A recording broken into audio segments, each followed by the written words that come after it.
firm. We've got you covered. If you're just joining, this is Youth to you from the tables of NTA Port Harcourt Network Center. And last week we spoke about the International Youth Day and focused on youth changing the narrative positively in Nigeria. I don't know whether you think you're too old enough or too young enough to create positive change. That's why on this particular episode we're featuring somebody that I would say is a shocker. He is a 70-year-old guy that has not just allowed age to stop him from making difference, but has taken over the tech industry. He's the head of the Spark Team Nigeria, which is the first ever African subsidiary of the US-based entrepreneur pad for ambitious youth with great business ideas, and they give access to funding, mentoring, networks. What? Guess. 800,000 United States dollars. He is none other than Nathan Nwachukwu. It's good to have you on the show. Thank you very much. Welcome to the program. Thank you. Okay, Nathan, first of all, how possible is it that you can make change in Nigeria? Is it easy? Well, of course, it's very difficult, especially with how things are run here. There's a lot of problems here, from basic things like light and all that to even more advanced things like how you get funding. Well, my story is actually not something very extraordinary, because I was just an average young boy like every other guy out there up until 2 years ago when I lost my right eye in a freak accident on my 15th birthday. On your 15th birthday? Yeah. How did it happen? Well, it was actually a crazy story. I was in school and I was celebrating my birthday with my friends in boarding house, just how they do it. They throw you pure water, okay, and all that. And someone threw a sandal on me, because I was kind of using a bucket to cover my face to protect it to protect anything from hitting it. Okay. And someone threw a sandal. It broke the bucket and a piece went into my eye. Oh my God, that was terrible. Talking about celebration turning sour. Yeah, I'm so sorry for that. It was a crazy experience, but it was really what propelled me into this my entrepreneurial part, because I could remember that I never cried. Okay. As crazy as it was, I never cried one bit for the experience, because I felt special. Okay.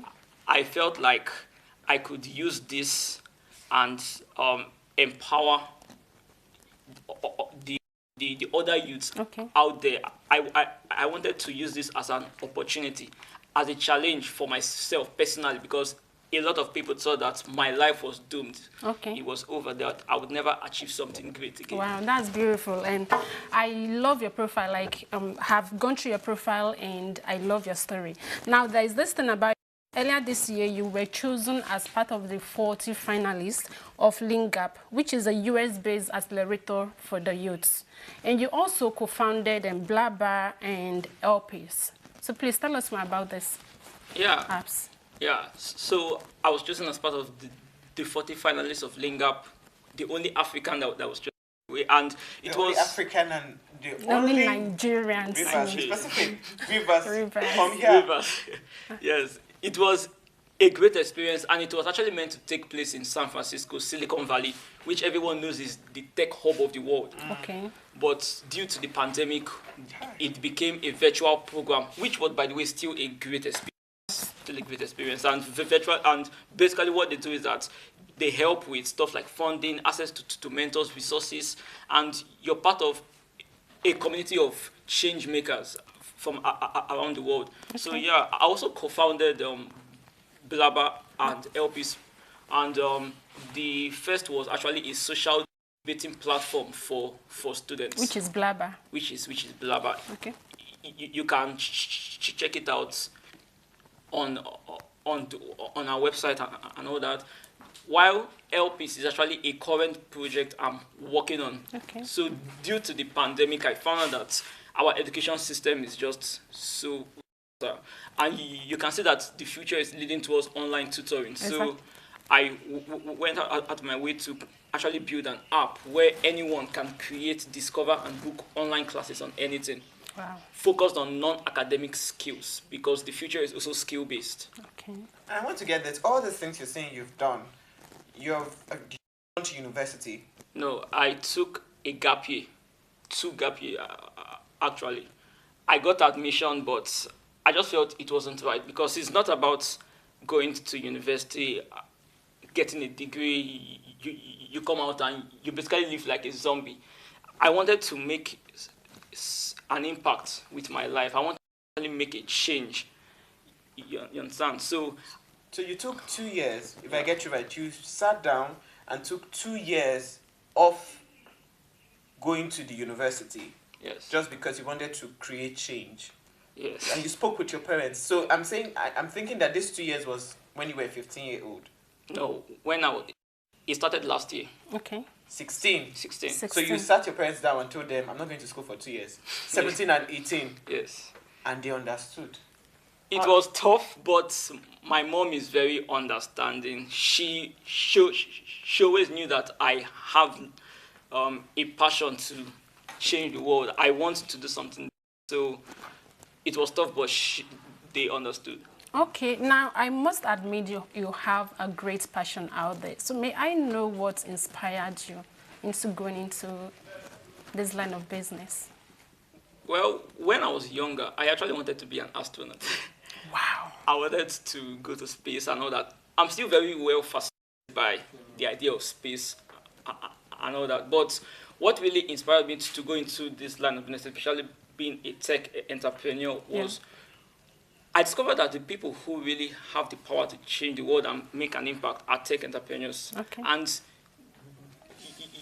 you look at Africa, there is a lot of problems here that we could solve with technology. Exactly. A lot of problems that we could solve with technology, and not many people are using this, using the resources that we have today with us. I actually went into the line of business because I want to inspire, spark a new revolution among our youth today to stand up and try to bring your ideas to reality. Dream big. Africans don't dream again. We want to be narrow. We want to live a safe life. Okay. If you don't take risk to dream big and change the future, you will regret it. Wow. Wow.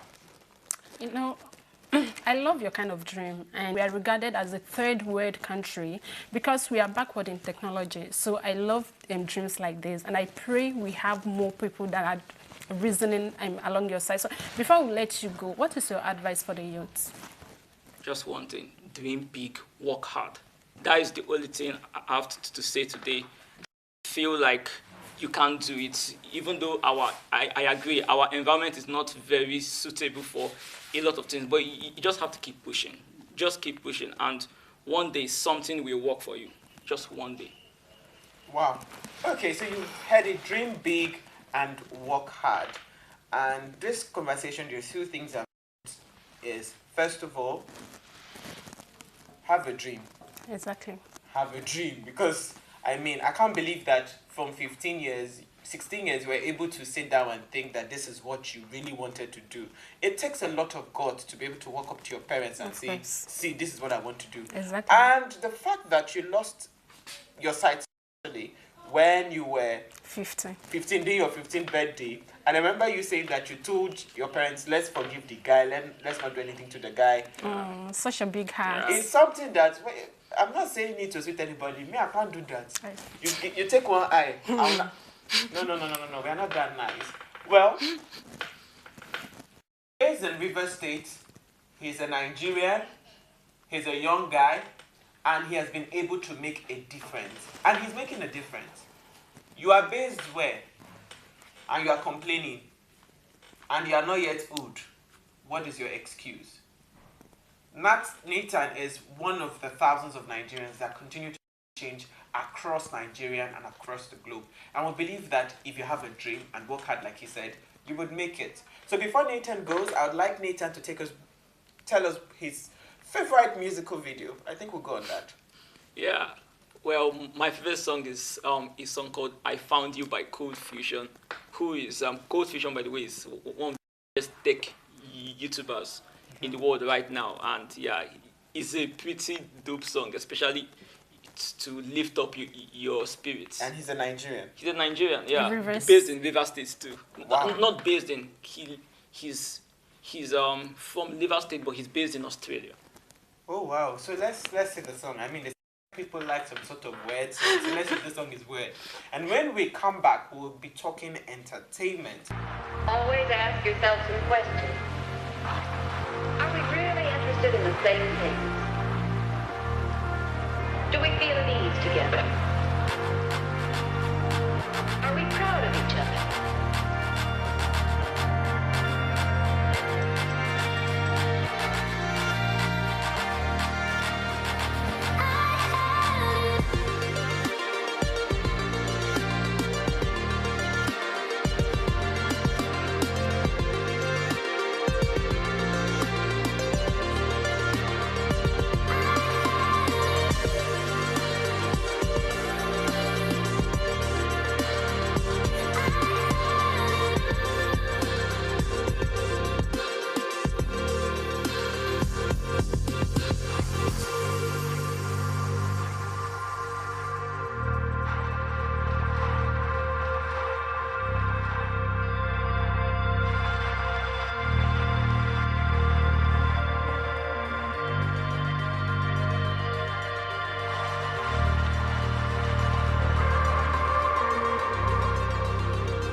Youth Forum, we've got you covered.